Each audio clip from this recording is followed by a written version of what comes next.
Roger, go for deploy.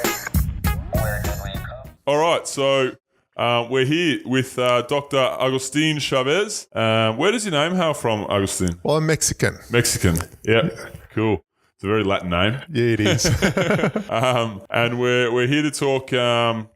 We're here to talk all things work, the workplace, the future of the workplace. Agustin, what I might do is best place to start. Why don't you just tell us a little bit about who you are and what you do? Yeah, well, as we're saying, I'm Mexican. But I've been here in Melbourne for 14 years or so. Mm-hmm. I came here to do a master's following studies in architecture. And the moment I landed in Melbourne, I knew I was going to be here for the long run. Beautiful city. And after finishing my master's, it was in project management. So I went to the dark side and worked for the builder.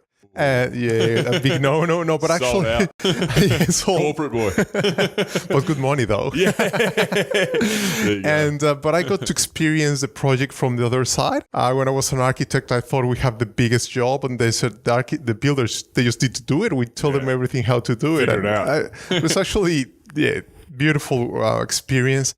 Eventually, came back to my roots in architecture. And went back to my field and then did a PhD in workplace architecture. Yeah, cool. So what does workplace architecture actually mean? So like when you're doing a PhD and something like that, what are the outcomes? Where did you expect to take that? Like what are your...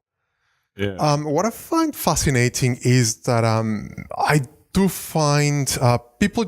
when they think about workplaces, they just think office, right? And perhaps even boring or dull spaces. What I found fascinating about these environments is that it might have the clue of what it means to be human. And more so in this day and age that with technology and AI is pushing what we can or cannot do and what defines us. Therefore, if workplaces are the place that we execute work, is what we are meant to do of what highlights or it means to be human. So one of my conclusions of my PhD in my research was that the more technology that we develop through AI and all that, the more human the environments we design needs to be, so to nurture those qualities. And what would you call a human design? What's a typical mark of a human design workplace, a human friendly workplace? I think we'll have to be an environment that nurtures those qualities and perhaps a messiness. We have an idea of work which sometimes it's not in alignment of the human attributes that goes behind it. So sometimes we favor very aesthetic, beautifully pleasing spaces, which they look beautiful when you take a picture in a magazine, but perhaps not so much when you put people in, and it's not conducive of the type of behaviors that that will promote innovation or things like that. Well, I suppose the world's changing so fast. If you think back even 50 years, there probably wasn't. I'm not sure you would probably know better than me, but there probably wasn't anywhere near as many people working in small confined spaces and high-rise office buildings. So it's probably we're probably going against our past and our evolution to be free-flowing and moving and active as human beings. So how much of your role is trying to craft efficiency in the workplace, happiness in the workplace? Like what's the benefit of workplace architecture? What are you trying to achieve? What we need to remind ourselves is that if we think about the history of work, from civilizations and how the workplace, as we know it, the office, is a very limited space that has contained work in the history of work, right?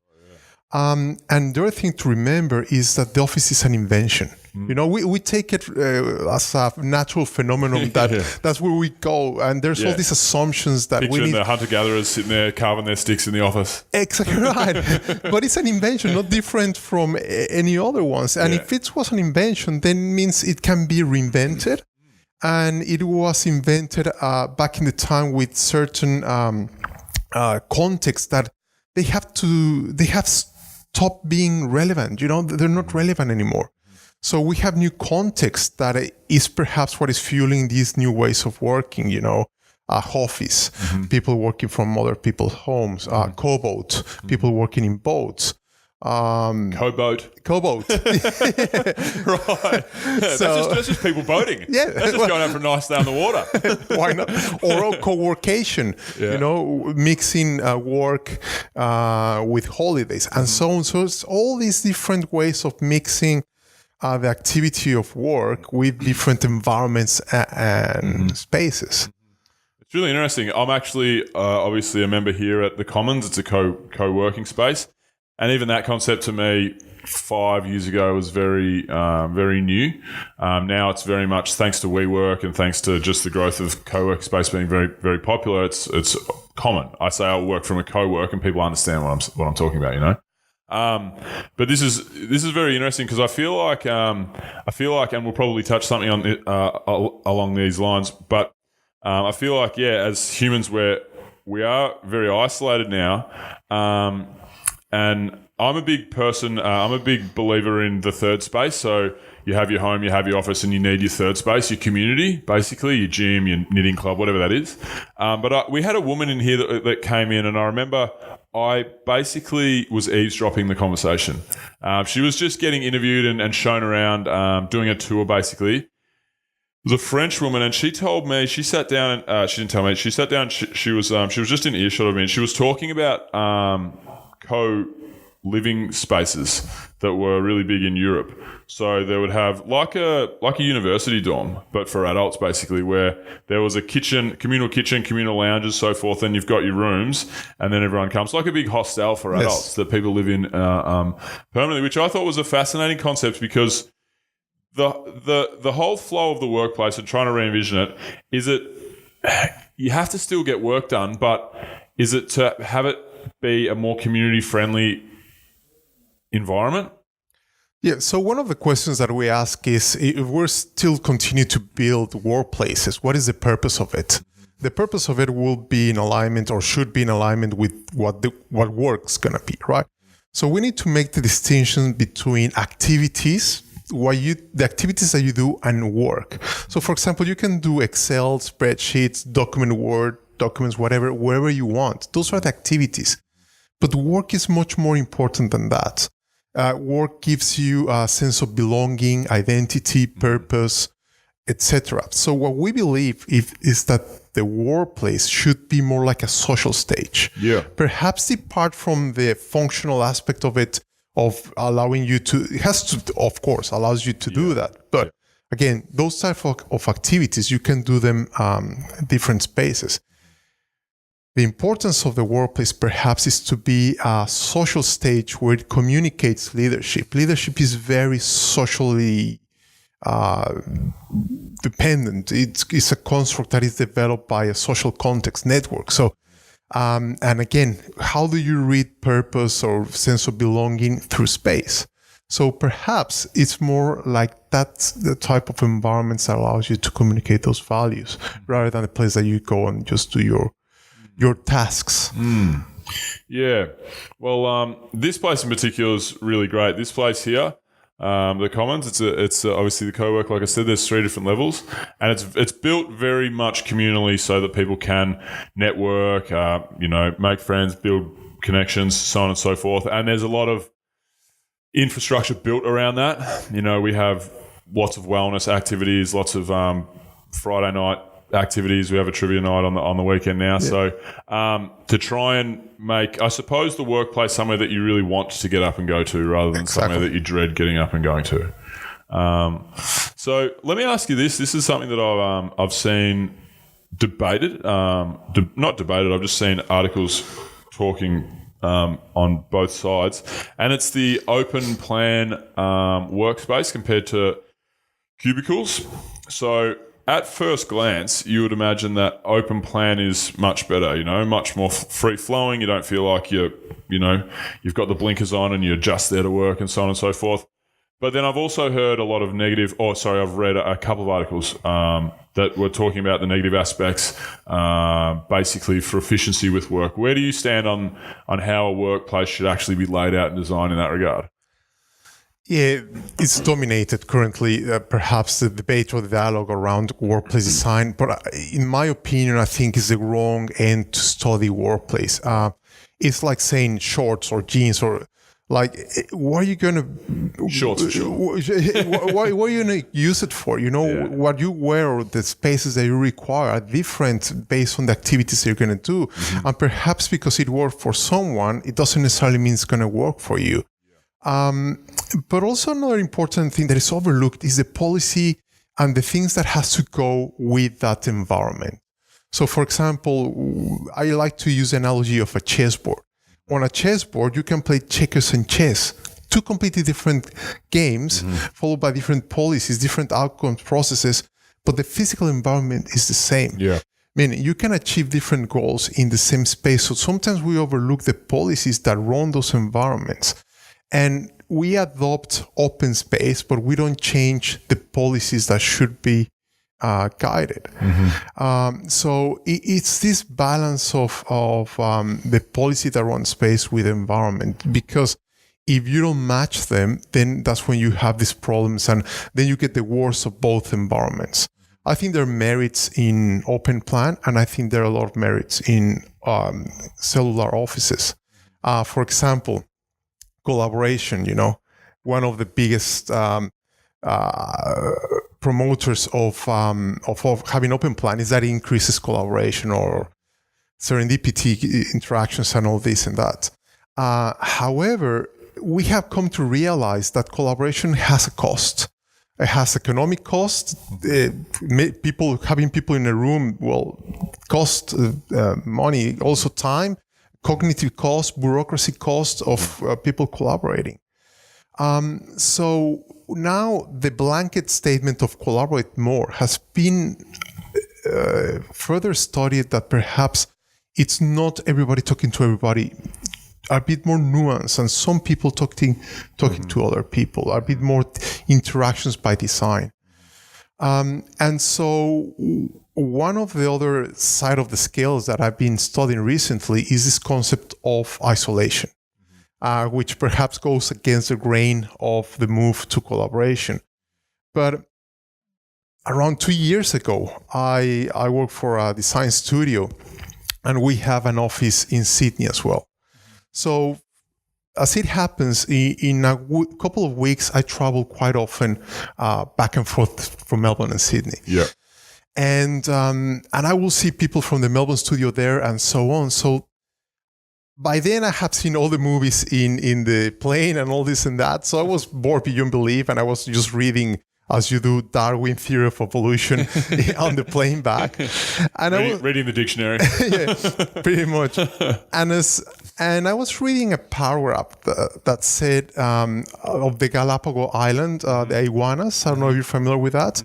That one strand of iguanas arrived to 3 different islands. Yep. And through isolation and through millions of years, they evolved very differently. Mm-hmm. One is a seagoing iguana, the other one is more land-based, and so on.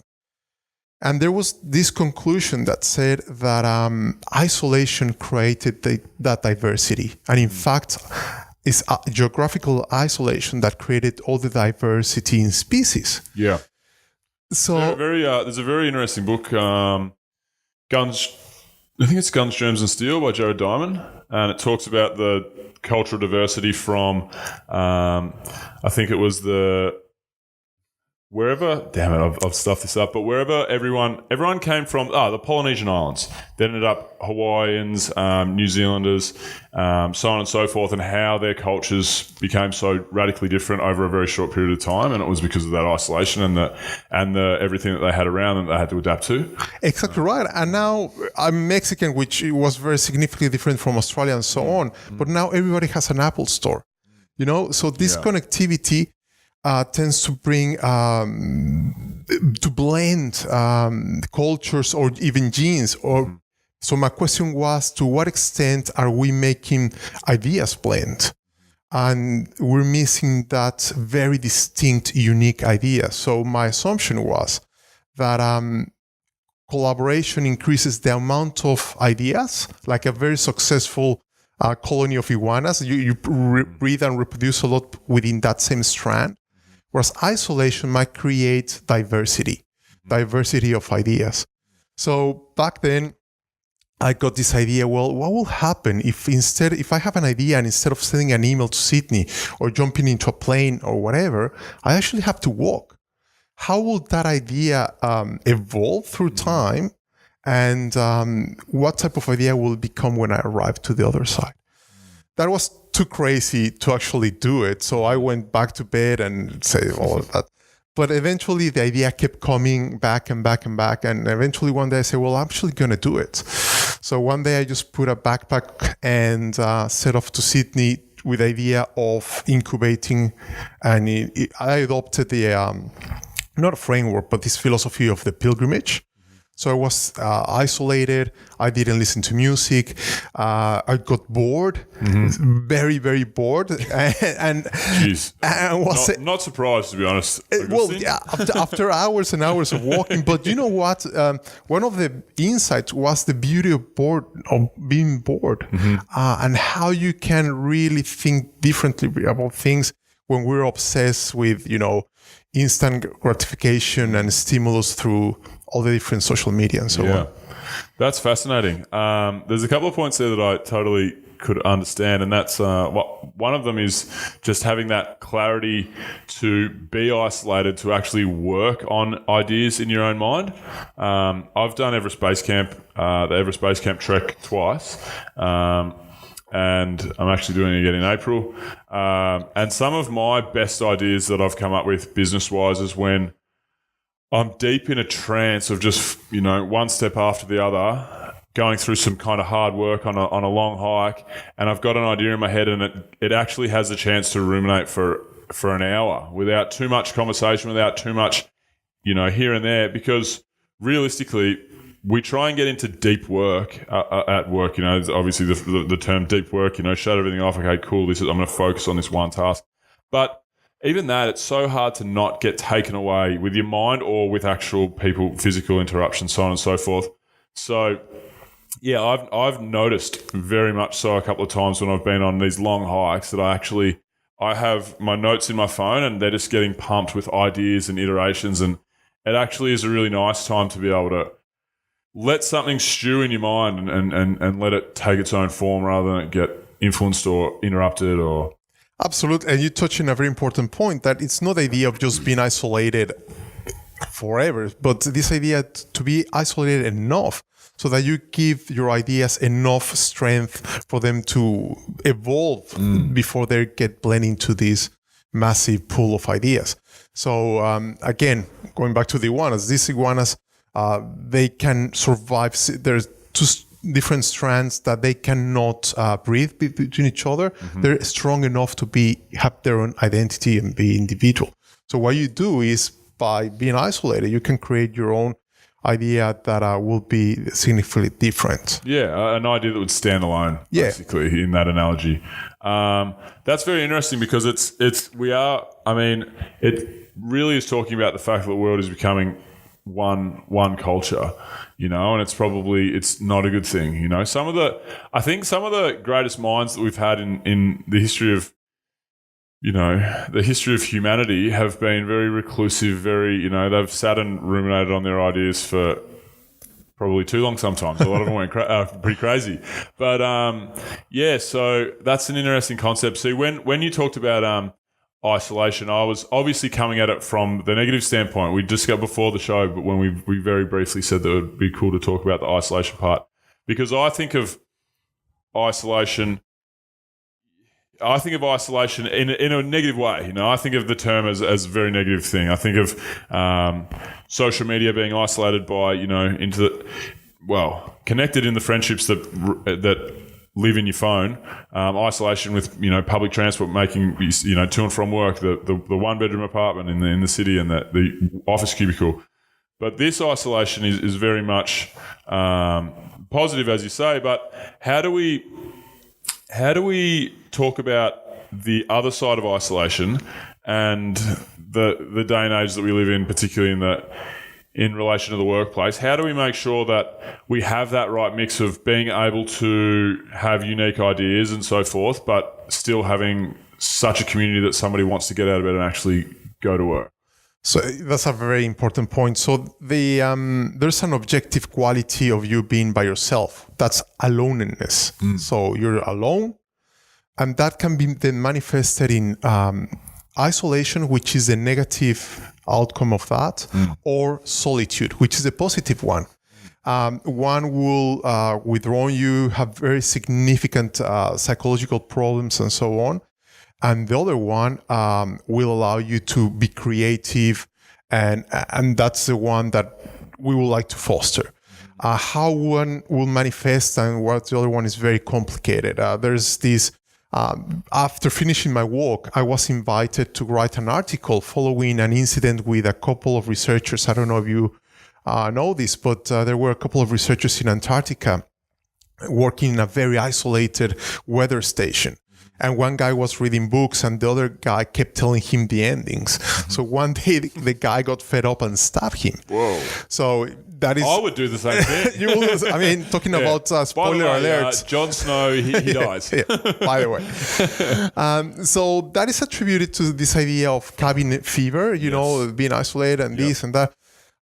So it begs the question, the stress that being isolated, which, by the way, it doesn't have to be that you're by yourself, but you're in a confined space with reduced number of people. You can be isolated in a crowd. 100%. And that's 100%. Perhaps what we're experiencing now. Yes. So to be with others, just to expand that, doesn't necessarily follow that you are connected.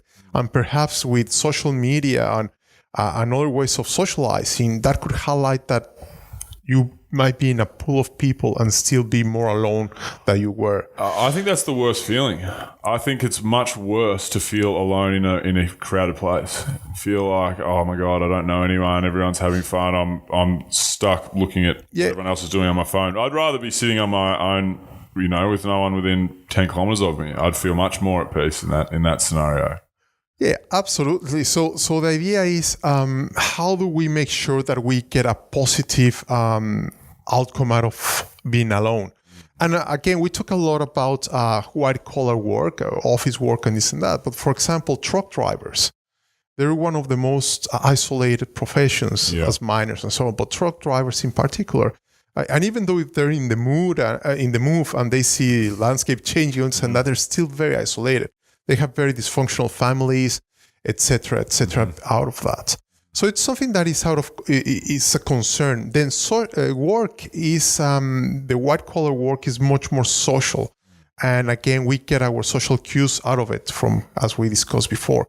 So it's a balance of how we can make sure that we tick the physiological and psychological and all the requirements to be connected, but also how we allow ourselves to be in that solitude, that we can generate ideas that are not blending to, you know, the common ideas.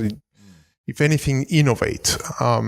That's interesting. I feel like with the isolation or solitude, I feel like would you say that might be best suited to, you know, personality testing the certain person? Because me, for example, I know when I talk to people who say they love to be alone and that they live by themselves and they need their downtime and so forth. I need downtime, but I need to be surrounded by people. I'm not really good on my own. And that's my own problem. You know, that's nobody else's problem but my own and stuff that I have to work on.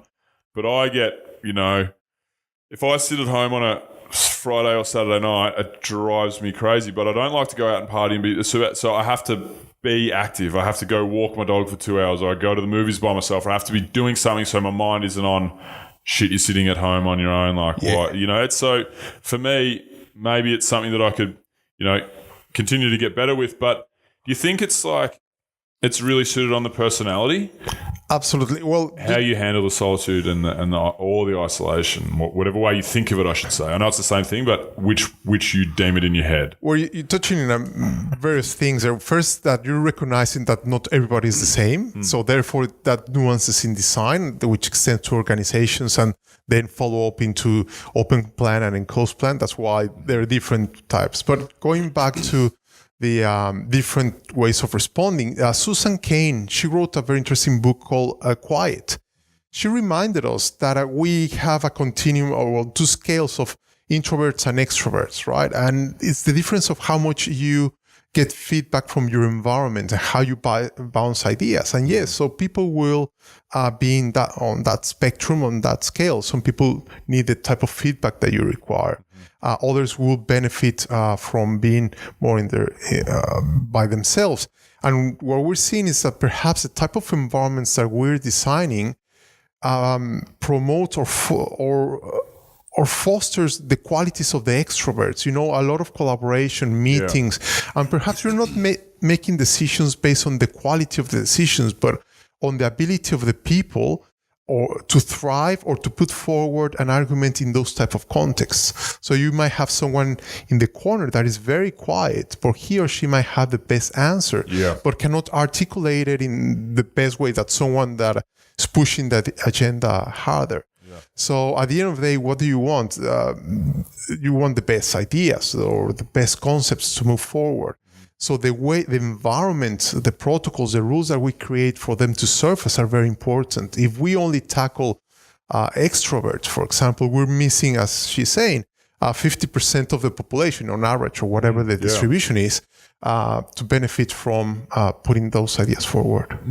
That's really interesting. I spent a little bit of time with some of my staff in Peru in the last 6 weeks. They're Venezuelan staff that we have, and they've emigrated to Peru. And I sat down, Vicky and Ed, and Ed's very, very, very, very shy. No, shy is not the right word, but he is an introverted kind of guy. And we work online for the most part. This is the first time that I've met these two team members of ours. And very, very quickly after meeting Ed, I realized that he was one of those guys that he doesn't say a lot of the time, but when he does, you should really listen. Exactly right. He was so intellectual, so smart, and so well-rounded. And it was great that I was able to sit down and we spent 3 days together, really. Not much of it was work either. It was, it was just good times and catching up. And it was great to see that side of him. And now, I know that I have to be able to foster Ed's, or allow Ed into, to play on his strengths, because we have even our team meetings. I'll ask a question. I'll be discussing with Ed, and I'll ask a question, and all these people will jump in. And I notice it now. All these people will jump in, and I'll take their thoughts and their conclusions, and then I'll say, "What do you think, Ed?" Exactly. Because he would just rather probably sit in the background. So, yeah, that's interesting. So, there is another thing I wanted to talk about. So it was talking about. Obviously, we talked about truck drivers. It made it kind of click in my head. We were talking about truck drivers before and the isolation that they go through. So, have you had much thought on? And I know, obviously, being part of workplaces is what you do. So, have you been around the AI space and talking about the fact that artificial intelligence will replace lots of our jobs? And what are your thoughts there? Are you an optimist? Are you a pessimist? Are you still figuring out your thoughts? I'm actually an optimist in the sense that I cannot wait for AI to really take over those type of jobs, because again, the more type of jobs it takes, it defines what it means to be human. We look at the three main dates of AI when we lost against Deep Blue, Kasparov lost against Deep Blue, or Jeopardy, Watson, and DeepMind with Go. those were, characteristics or attributes that we thought were exclusively human. The abilities to win those games, we thought a computer cannot win Jeopardy. The way the question is structured is very complex. Or chess, strategy, or Go, even much more complex. So, and now it has won. AI beat us. So we need to redefine what it means to be human. The problem is that if technology was here and humans are here, before AI, technology, a pencil is a technology. A pencil never strives to be a human. So the evolution of technology was parallel to humans, never to be met. Now AI, it's technology that aims to be human in some instance. So it's trying to do this. So eventually we'll meet. However, the thing is that when you think about it, humans might get closer to become AI because the type of behaviors that we reward are more in alignment with the brief of a 20th century machine. So at the same time that technology is trying to become humans, the behaviors that we were rewarding from humans are those of machines. So we want people to be reliable, productive, in not a very dissimilar way that we expect a machine. So keep going in this idea of that we should promote this type of productivity in the workplace. That is a legacy of the 20th century industrial revolution. It's perhaps not conducive to the new iteration of work. I don't think it's conducive to human beings in general. Exactly right. So because it's not human. I briefly mentioned a new company that I started before the show. It's called Athena Virtual. It's an outsourcing agency, and we're trying to focus on giving entrepreneurs their life back. Our whole hashtag is Give Back Life, and it's trying to give back life to entrepreneurs on both sides of the world because we're not built for work. You want to enjoy what you do day to day, but I don't think anyone enjoys working 60, 70, 80 hours a week, and I think if we are trying to build characteristics of a productivity machine, then we're going down the wrong path. Absolutely. It's not a healthy way to be. So, and just to elaborate on that, so during my walk, one of the things that I was thinking is, okay, so what it makes us human, what is distinct to technology, especially to AI.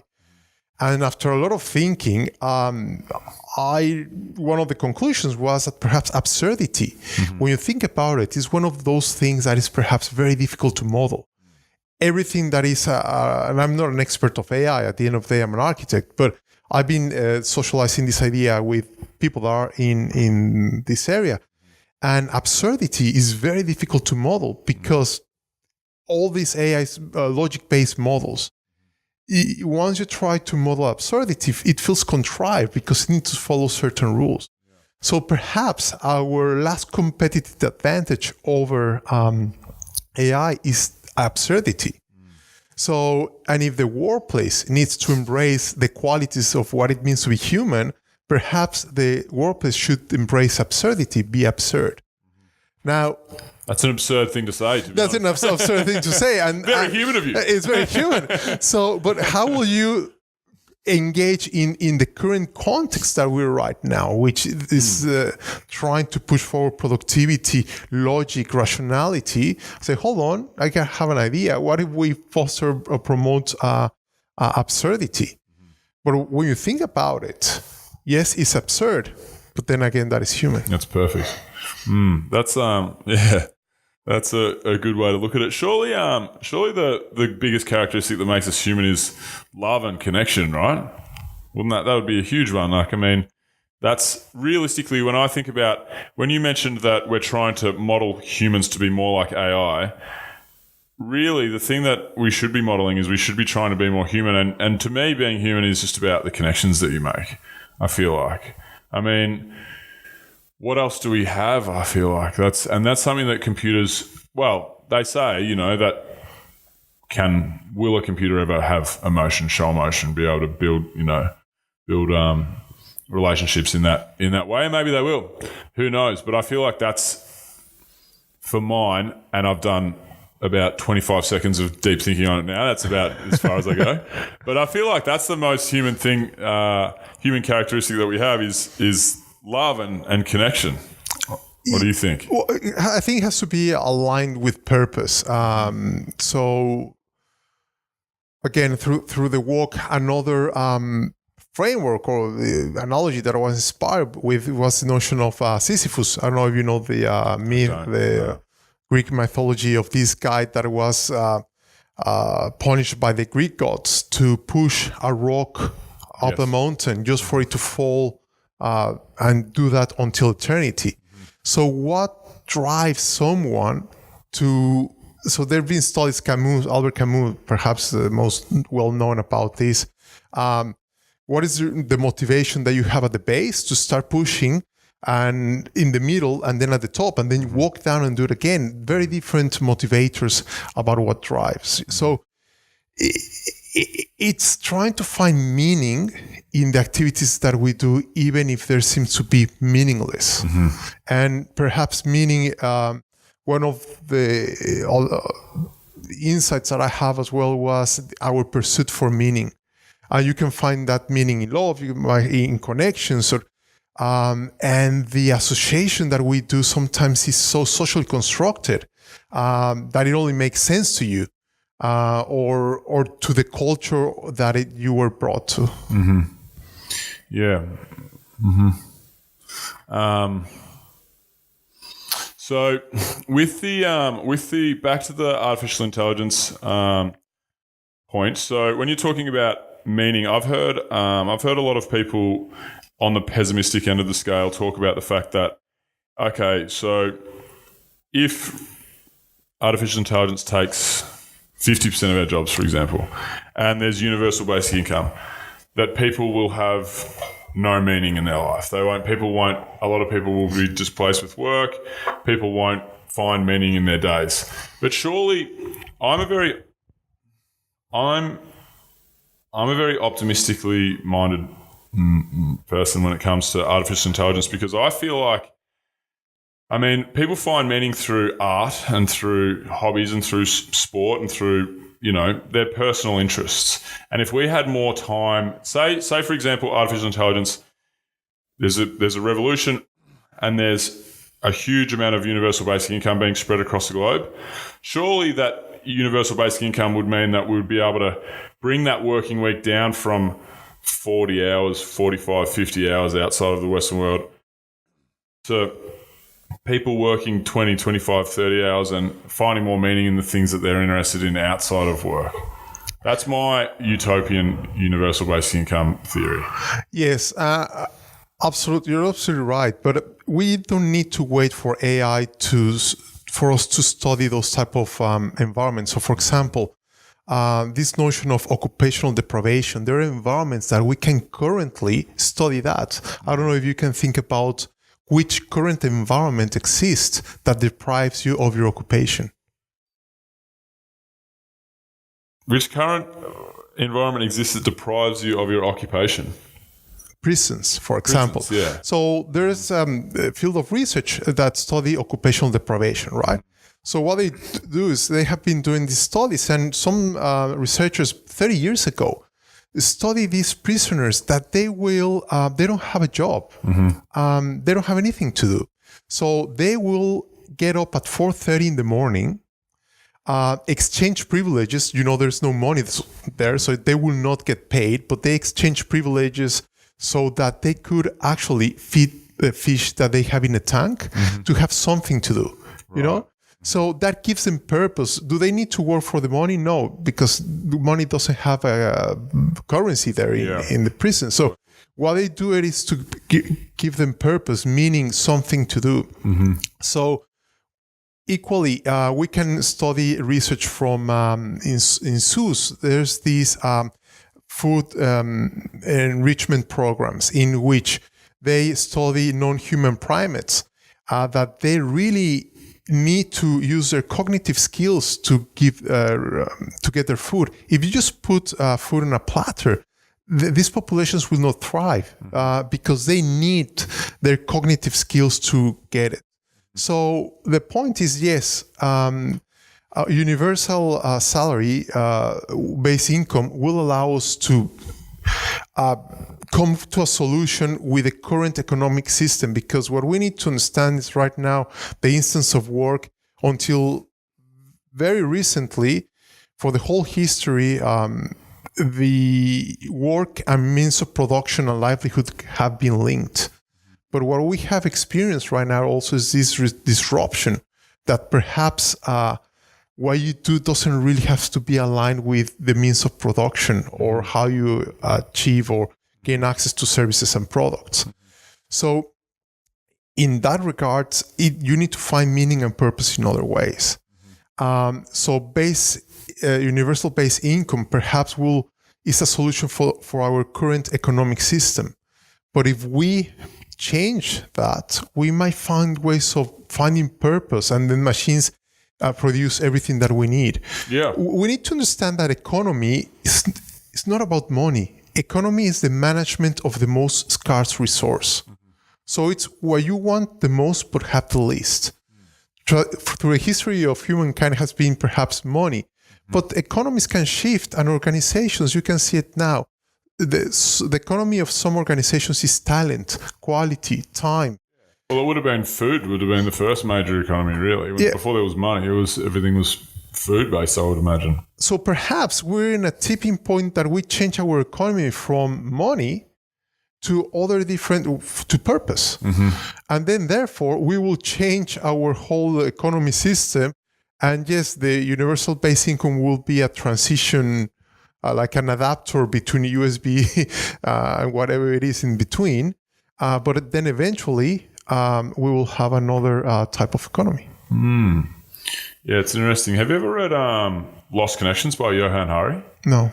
It's a really good book. It talks about the mental health epidemic that we're going through worldwide, and he has seven connections that he believes that we have lost. And one of the connections is connection to meaningful work, and one of the other connections is connections to a secure future, basically, like worrying about your basic needs. And there's a town or a region in Canada that have been doing a study on universal basic income since the mid-90s, I believe. And all the studies, and they just basically, it was just enough money to meet your basic needs of, basically putting a roof over your head and some food on your table. And every marker that you could check for wellness inside of a community, so marital wellness, mental health, general overall happiness and well-being indicators, they were all trending in the right direction in a significant way, because people didn't have to go and slave away in the role that they hated because they needed to put food on the table.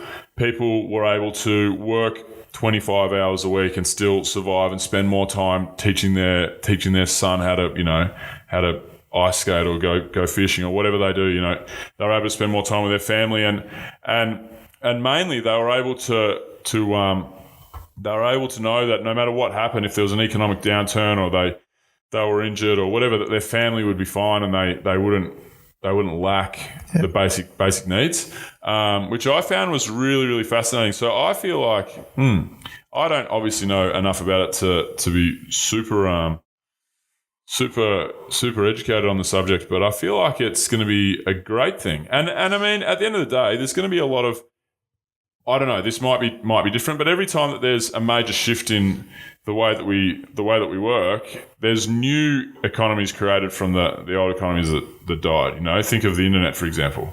Like, the internet took over so many jobs and now everyone works in IT. So that might not be the case with artificial intelligence because it's a whole new style of revolution. But I'm very optimistic about universal basic income itself. Yeah. And hopefully we don't turn into Skynet with artificial intelligence, and we can survive. No, absolutely. Itself. And as you mentioned, basic needs. An interesting thing about basic needs is once you satisfy them, then you raise the bar of what a basic need is. So if you go strip back to basics, and again, this work was very enlightening in that regards. The only thing that I needed to do was walk and really worry about where I was going to eat, where I was going to sleep. Very, very basic needs. Yeah. The moment that society satisfies those, you have a new level of basic needs that perhaps is whether you have Wi-Fi connection or not, whether you have enough likes in your Instagram. And then, so I think we will adapt to a new world of basic needs. And the more we satisfy them, the more we go to the next level. And then they become your next basic needs. Because if you strip them down to what they are, which is sleep, eat,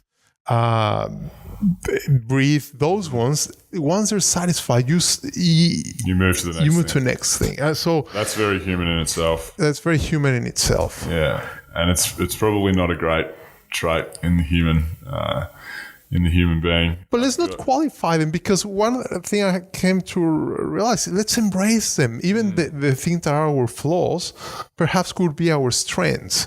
So, if that is human nature, it's human nature. And let's not jump too quickly to say whether that's good or bad. Yeah, no, that's fair. That's fair. Agustin, we're going to have to get you out of here, my friend. So before we do, I've got 3 questions that I normally finish the show with. They're going to be very rapid fire because we need to wrap it up. But we'll get to them anyway. So my first question is your favorite travel destination on the planet. Where is that and why? Pretty much wherever I haven't been yet. Okay. And what would be top of that list? Eventually I would like to do Aconcagua. So that's something. Really? Yeah. So I've done Kilimanjaro, base camp, done some of those treks. Aconcagua, I don't think I'll ever go to Everest. Yeah. But Aconcagua is top of my list. I also really want to do Aconcagua. Yeah. Maybe let me know when Yeah. I join you. It seems very achievable. Yeah. It's a very achievable, but still challenging pursuit, I feel like. Yeah, cool. You basically answered my first and second question together, because my first question is normally your favorite travel destination, and then it's my second question is your dream travel destination. But we'll go to my next question, which is normally my last question, which is, do you have any books that you like to recommend to people? They can be graphic novel, it can be autobiography, it can be... Yeah, and actually this is a recommendation that I got as a recommendation. It's a book called The Most Human Human. And it's very aligned with what we've been discussing is, with the Turing test. Yeah. So obviously there's one team that is trying to push AI to win the Turing test. And there's obviously the human team that tries to compete against them. So this book is based on the guy that was on the human side and trying to demonstrate, to convince the judges that he was human. So it raises all these questions of what it means to be human, what is technology. So it's a fascinating, very well-written book. Yeah, that's great. All right, cool. Agustin, where can people find you? Anything that you would like to plug, so on and so forth? There's a website of my work, is www.sg2s.net. Perfect. All right, cool. Well, thanks for coming on the show. Thank you very much. Really enjoyed it. Thank you. Thanks. That's a wrap. Discovery Roger, go for deploy.